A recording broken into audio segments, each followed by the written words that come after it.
জাতীয় নেতৃবৃন্দ অনেকেই অনেক বড় বড় দল আমি লক্ষ্য করছি সুকৌশলে ওই সেনাবাহিনীর নামটা এড়িয়ে যাচ্ছে। কারণ কি? আওয়ামী লীগকে সর্বপ্রথম চিরতরে নিষিদ্ধ করতে হবে, জাতীয় পার্টিকে চিরতরে নিষিদ্ধ করতে হবে। জাতীয় পার্টির মাধ্যমে আওয়ামী লীগকে নতুন করে পুনর্বাসনের ষড়যন্ত্র করেছে। বক্তব্য দেওয়ার কিছু নাই।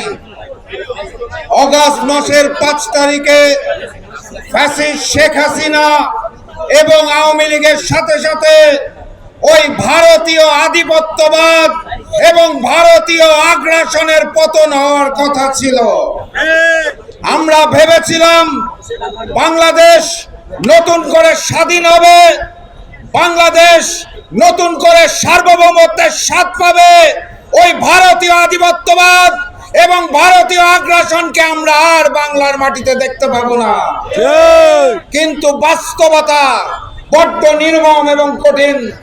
5 তারিখের পর থেকে ওই দিল্লি সরকার শুধুমাত্র ফ্যাসিস্ট শেখ হাসিনাকে আশ্রয় দেয় নাই, শুধুমাত্র আওয়ামী লীগকে আশ্রয় দেয় নাই, বরং জাতীয় পার্টির মাধ্যমে আওয়ামী লীগকে নতুন করে পুনর্বাসনের ষড়যন্ত্র করেছে।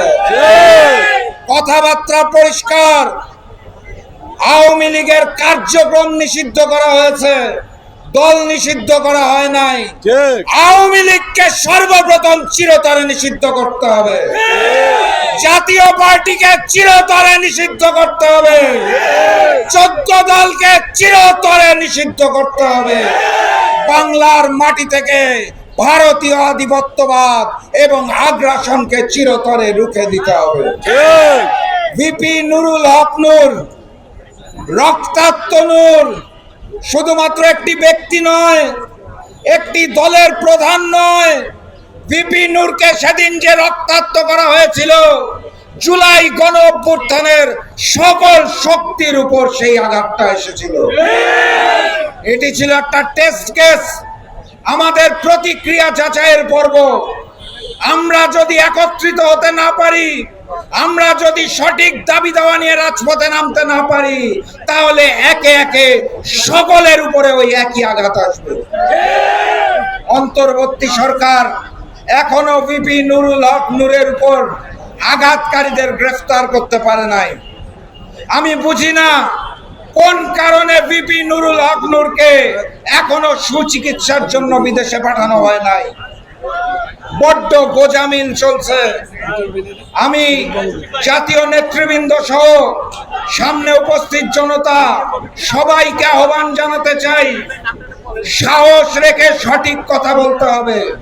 আমরা বারবার জাতীয় পার্টির কথা বলছি, জাতীয় নেতৃবৃন্দ অনেকেই অনেক বড় বড় দল আমি লক্ষ্য করছি সুকৌশলে ওই সেনাবাহিনীর নামটা এড়িয়ে যাচ্ছে। কারণ কি?